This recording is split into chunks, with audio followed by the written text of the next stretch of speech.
Hello and welcome to Japanatron. My name is Dave Pavlina, and Japanatron is a podcast all about life in Japan and Japanese culture. Today is a very special podcast. This is my very first video podcast, and it's also my very first guest.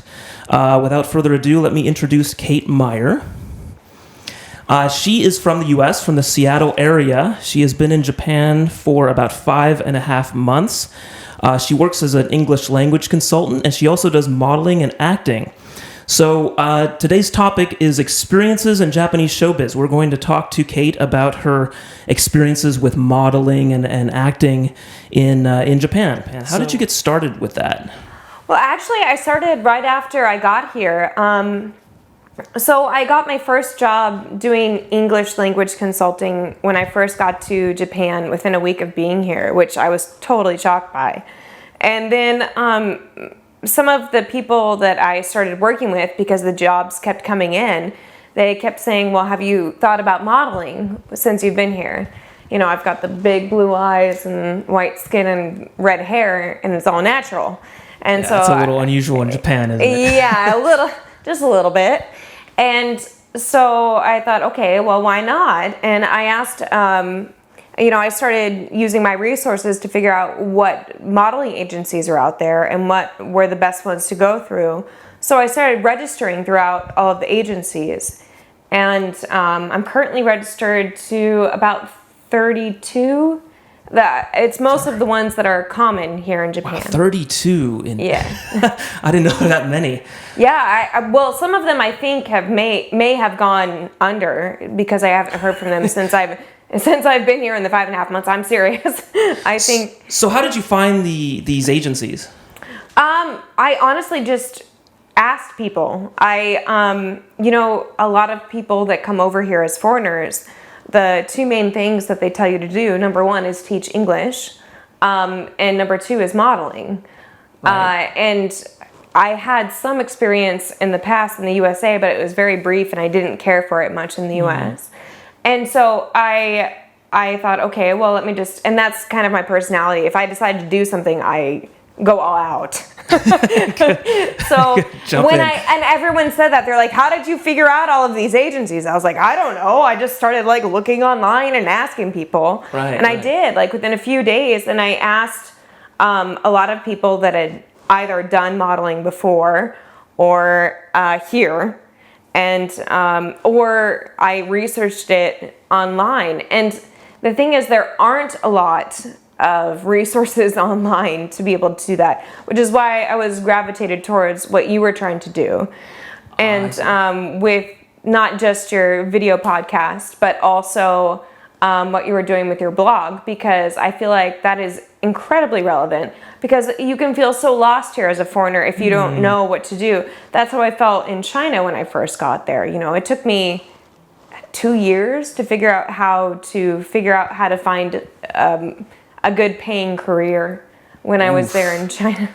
I mean, easily. But I mean, once I did it, and that's the thing, is I'm very resourceful, but it took me a while to do it because there were no resources out for me to find that.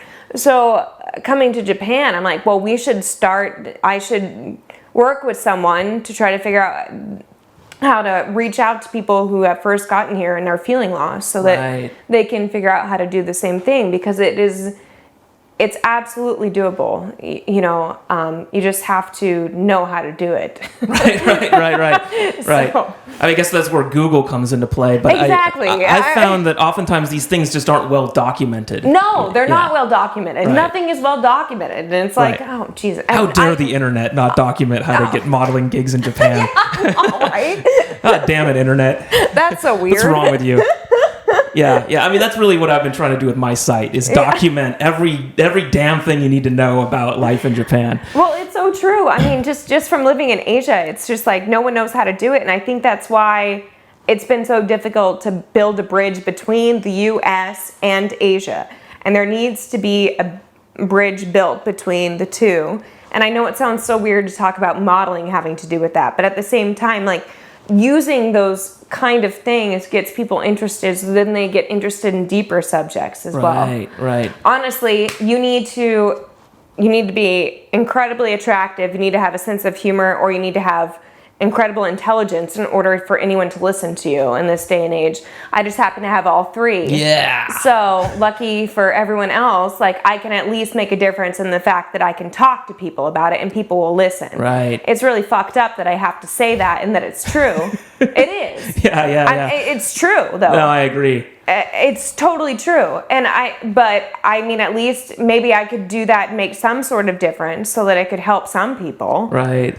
I'm not trying to be arrogant or anything, but I mean, that's just how it's worked in my life so far. So, So back to the modeling agency. So you found all these agencies. You said something like 32. Yeah, 32. And you reached out to them. You registered with them. Mm-hmm. What did they want? They wanted like your headshots and some info about you and. Yes, all were different. Mostly it was headshots, and the interesting thing is not all of them. Most of them candid shots. They wanted pictures of you that you would take like a selfie or something like that. They did want those, or they did want those. Okay. Which was really interesting because they wanted to see how you looked without being photoshopped. Right. Exactly. And so what I would do is I sent out ones. I was like, I just ask. I say, okay, here are the ones I have on my profile, because that's what you would look at if you were in the U.S. But then when you send them out here, a lot of people just disregard them because they're like, anyone can do that. Because they don't see what you look like without makeup on, or when you're just taking a picture.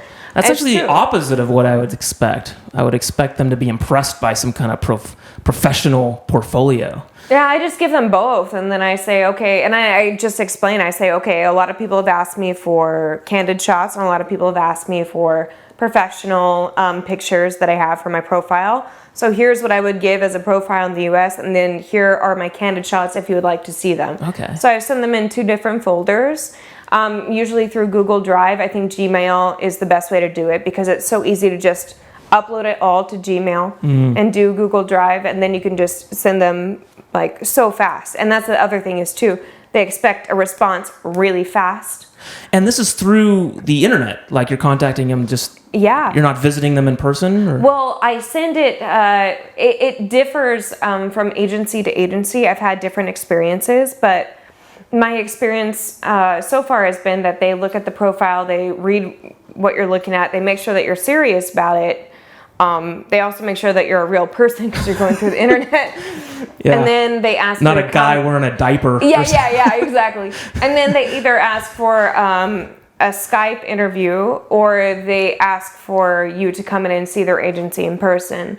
Most of the time it's been an in-person kind of thing. Ah, okay, right. And then sometimes it's so hard to find the agency sometimes because Google Maps is still in beta, and I've only been here for like 5.5 months, so I'll just be like rolling around Tokyo, have no idea where I'm at, and I'm like, hey, I had to be here in an hour. Does anyone know where this is? And I stop into like a sex shop and ask for like directions. No, that's literally happened. Can I interest you? Can I interest you in our dongs? No, that's exactly what happened. There was like this wall of dildos. And I was supposed to Skype with like my best friend Risa at the time, and I was like, Risa, I can't talk to you right now. I'm lost. Can you point me in the direction with one of those things? Exactly. Can you point? And then there's this like tiny Asian girl that was looking at the wall of dildos, and I'm like, you're gonna break yourself. These are huge. I couldn't use these. And so I'm like torn between asking directions and like trying to make sure that she doesn't hurt herself. And you will be impressed with our Japanese technology. Yeah, exactly. So I was like, oh man, I don't know what. I just need some directions. I have no idea. I have no idea what I'm doing. I'm a hot mess. Yeah, I found that myself too. I remember going to one agency and it was like in someone's, it felt like it was in someone's apartment. Yes, and it's like, it's like, oh my God, well, what do? It's like, well, I'm here. Okay, so you register, sometimes it's through the internet, through email, and then sometimes they want you to visit, some want some selfies, some want a portfolio. Yeah, so it seems to be all over the place a little bit. Yeah, I normally ask up front like what they want, and I say, I usually just give them my portfolio as I would anyone else, and then I ask them if they would like candid shots. And then if they do, then I send those, and then they normally ask if I would like to meet them or not. And then if they want to meet in person, then I normally know it's like legitimate. Like I'm like, okay, this is an agency. Oh yeah, I can't agree with that more. Yeah. I mean, you got to vet people. Exactly. Especially with this internet age. Oh, you have to. I mean, like Skype can only do so much, you know. So I definitely agree with the meeting in person part. So okay, and is most of the work you're getting, is it through these agencies? No, actually, most of the successful work that I've done, I figured out very fast. I registered with a lot of agencies right away when I got here. Mm-hmm. And then I figured out that those same jobs come out through all of the agencies, and that each agency calls you about the same job. I've heard this. And each agency will offer you a different amount. And so I thought, okay, well, maybe I could just go to the direct source and see if I could get more. Yeah. And it worked. Oh, that's very cool. Yeah, so I did that, and it worked out really well.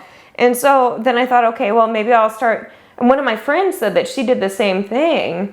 And she's still registered with the agencies. It's good to stay registered with the agencies and to keep in contact and to, still help them out where they can too, because they're a business like you are, you know. It's the same thing. We're all working for ourselves, but at the same time, we still need to work together. Right. Eggs in several baskets. Exactly. Right. So, one of my girlfriends said, well, have you ever just tried looking online? Because a lot of times what they do is, they'll post jobs online that a lot of the agencies go through and then they send to you, but then they take a certain percentage out of it. Oh, so they also post them directly as well as going through agencies. Yeah, and I figured that out within a month. And I was like, oh yeah, no, she was right. And so I started doing that, and then that's kind of how. You have to be very careful, though, in doing that, and you have to have a good gut instinct, and you have to know if it doesn't feel right, you can't do it. Is this like Craigslist and things like that, or? Yeah, I've done Craigslist. Right. She's laughing because I actually found Kate through Craigslist. Yeah. Mom, don't listen. Yeah. It's true though, but the thing is, I would never do Craigslist in the U.S. Yeah. We were talking about this actually off camera. We were talking about this when we were over coffee. Craigslist is real way scuzzier in the U.S. But in Japan, it has a safer kind of image, I guess. It's true and it's not true. You know, they'll tell you right away after you respond. They're like, so we have some like I honestly didn't know what AV meant until I started responding to Craigslist. Right. And I was like, why am I getting so many responses? I was like, oh shit. Yeah. AV equals adult video for all of you freshmen figure out that there. Out real fast. So a little education there for you. Yep. And do you need Japanese for this stuff? No. Okay, so I like that answer. You just don't. How is your Japanese, would you say? Terrible. Okay. The thing is, I've been trying so hard to study, and every time I try to study, I keep getting these responses for jobs. Exactly. Right. Why bother? No, I have to. It is very important to me. But the thing is, and that's part of the reason why, I'm holding interviews to hire an assistant tomorrow and the next day, because I think I have to. Because even on my days off, I spend 12 hours a day on my computer and I don't have time. And because if you don't respond right away to the emails, then people think that you're not interested and you won't get the jobs. You just won't. That's how it works here. I mean, yeah. And it's you miss out. Yeah, you miss out. And so I'm just like, I need someone else to do this for me if I'm going to have a life. Well, that's good news, though. I mean, it's nice to be in a situation where you have too much work coming in, I guess, than the opposite. I'm very, very grateful, but at the same time, I'm just like, I don't know what to do. I've never done this before. I don't know anyone that has. Right. And so I think it's kind of the new generation of what's coming into play is you get it all through online, I think, at first, and then you go and meet in person. Yeah, you got to vet. Yeah, I've learned that through my experience as well. Yeah. Yeah. I definitely think get a lot of that's the way the crazies. future- You get a Yes. lot of the Oh my God, yes. scammers or something, always trying to take my money or something, you know. And that's the part that worries me. Oh God, it pisses me off too. I'm like, I worked really hard for this. Yeah. I'm not here to let you scam me. Yeah, I told you this was going to pay 10,000 yen, but actually it pays nothing. Yeah, fuck you. Surprise. Well, that's Yeah, funny because I have surprise. all of our emails on record. And Yeah. it's like, and that's the other thing is people think just because you're like a pretty wide-eyed, blue-eyed girl that you're just going to be like, oh yeah, that sounds Yeah. great. It's fine. And then I'm like, no, I've got all of your documents on email. I'm off the bus from Kansas. Yeah. And I was like, no, bitch, I've got you. And then everyone's like, oh shit. Oh, one of those. We got a fighter. Yeah, they're like, okay. So could you tell me about the actual work? Like what kind of jobs are these, and do you show up at this place and then they take some yeah. pictures? Is it hard work? Is it easy work? Is it Most of the work is in the prepping and getting the jobs, and that's completely wow? true. Okay, so the job itself is easier. It's fun. I like that. I like that part of it, and I like doing things with studios as long as they're honest and they pay what they say they're going to and respectful. And then I enjoy doing that more because you have more creative say in what gets done. Right. And that's what I love to do. So that makes me really happy. I love that part of it. I don't even know where to start with the jobs. There have been some that I've showed up to, and it's just like, I've literally been the token white girl. We've all been there. Not the girl part, but yeah. As like, a fellow oh, shit. American, a Caucasian American, Yeah. It was in a music video, and it was terrible. It's just like, I don't know why I'm here. But So it's you in a sea of like Japanese? Yes. Or there were a few but that's the interesting thing was there were no like actual African American people, but they were Blasian. So it was like Asian black people, and then Asian, and then me, the ginger that was just washing a car awkwardly. Yeah, you don't stand out or anything, do you? Exactly. Yeah. I'm just like, oh my God, I can't believe I'm here. And it's like, you can't, I know because you've worked with these agencies, you can't talk about the job until it's released on film. Yeah, they want you to. Yeah, and so it's like, no one's going to believe me if I tell them this. Yeah, no one's going to believe me anyway. You need to film the whole thing. God. Prove it. And then, 3 years later, someone's going to see it and be like, oh shit, she wasn't kidding. Yeah, she was in a Bigfoot music videos. Bigfoot in the back there exactly. too. Yeah, washing the car with Bigfoot. Wow. I've done a lot of history documentaries, like the reenactments. Oh yeah, I've seen a lot of foreigners on those. Yeah, those are popular. I love those. Yeah. Those are my favorite. Yeah. Because you can just kind of mess around with those ones because they don't really know what they're doing anyways most of the time, which I like because I'm like, oh yes. Oh. I think my last line was, oh no, not that. Yeah, it's funny. I was on one of those, and it doesn't matter at all because it all gets dubbed over in Japanese exactly. anyway. So you can say whatever you want. I remember the guy I was with just kept saying, fuck you. He's like, you know what? Fuck you. And even the director stopped him from doing that because it was obvious just from his mouth movements. He was just saying the F word all the time. Right. Yeah. Those ones are a lot funny. of fun for me. I like that. And also I'm like, I was a history major, so I'm like, this is just hilarious because it's so not what happened, but I just enjoy it so much. Yeah, I've seen a lot of foreigners get those jobs. And Yeah. you were also saying you do a lot of print modeling. Yes, I do. Let's see. The interesting thing is they don't, they'll tell you a lot of times what it's for, but then when you get there for the job, it's not exactly for the same product that they said. And I think that might have just been something that was lost in, literally lost in translation along the way.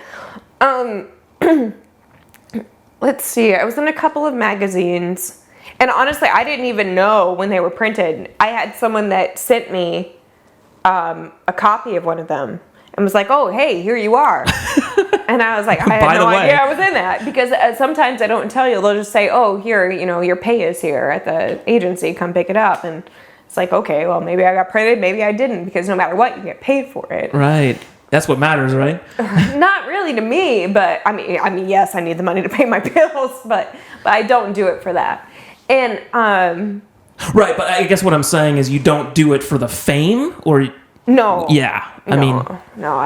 that part. Have you ever been stopped on the street or anything like that? No, no, that's never happened. Unless it was just like someone see me and then they asked me, they're like, "Oh, are you a model?" I said, "Yeah."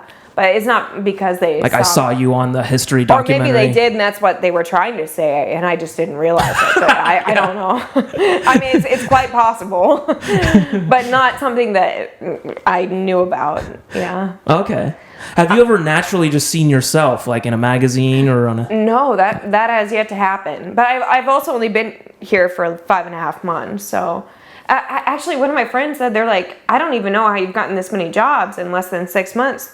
She said that it took her 6 months to even like find work. So when I started getting all of these jobs, not just from consulting with English, but also with the modeling, and when I say modeling, it includes like the commercial print and the commercials and all of that. Like I kind of just say modeling to include all of the acting and everything. And that she said that doesn't normally happen. So I was surprised by that. So your experience has been quite different then from her. Yeah, and she said that when she talked to most people that have done modeling, like encompassing all of that, that they haven't really had that experience. You were telling me that your ginger status sometimes comes into play. Oh yeah. Does that help with the modeling? Because there ain't many gingers in Japan. No.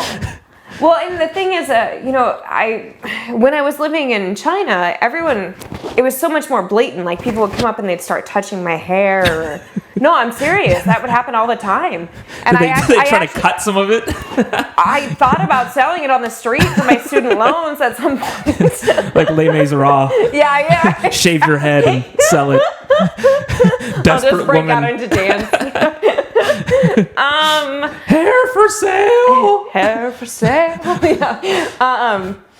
But here, it's a lot more subtle, and then it comes out in different ways. Like I'll get the jobs, but no one comes up to me on the streets, and so I don't really know what's going on. It's like a passive-aggressive Asia that I'm not used to. Does that put you off? Like, I'm a guy, and I would be a little bit freaked out by that. Like, totally. If you're walking on the street and some guy just randomly, "Hey, are you a model? I got work for you, little girl." Oh, absolutely. I mean, I'm very careful. I mean, I carry a taser. I have it with me right now. I can literally show you. Okay, I'll keep my hands to myself. I won't taste your Keeping my hands, yeah. But no, I'm serious. And, I've had people ask me, even like my family, it's like, "Well, why do you carry a knife or you carry a taser?" I'm like, "You don't understand." It's not... It's so different being a woman that, especially looking like that. It's just true. At least how it is now. Right. I think it can change. I don't... here, I feel a lot safer, but at the same time, it feels a little bit like it... In China, when I lived there, I felt like at least it was in your face. Like if someone was going to try to do something to you, they were going to do it, and then you figured it out right away. It's like, okay, well, now I have this to prepare for it. Right. Here, I feel like it's a little more passive. They're hiding something from you. Yes, yeah. It's like, let me think about this. That's been a common theme I've seen too. In Japanese they say tataimai, which is the surface, and the hone, which is the truth. It's so true. Yeah, and my friend back in the States, he always says it best, is that Americans, they just wear their hearts out on their sleeves. They seem on the just all wild and crazy and outbound, but it's kind of nice because you know what's going on there. Exactly. But in Japan, there's this, he called it a dark underbelly. That's exact. And then it builds and it builds and it builds, and then one day it just explodes, and it's like, I don't want to be the one that's there when it explodes. Right. When this guy it's like, hell no, loses it. Don't count me in. But I mean, Japan's image in general is a very safe country. I mean, has that been your experience in general? Yes, so far I believe that has been. I've only had like 2 occasions where I felt like that I maybe had to pull out my taser. Oof. And even then it wasn't that bad. It wasn't at all like being in China. And even being in China, it wasn't even that bad too. But I think compared to even being in the US, I think it's safer than being in the US. Right. I mean, that could happen to anyone, anywhere, especially in a big city. You have so many people around. But like even being in LA or New York, yeah, this is much safer, I think. Right. Would you mind sharing one of the taser incidents? I'm curious. Okay. Do you want one from Japan or China? Japan, since the show is called Japanatron. Yeah, that makes sense. Fair enough.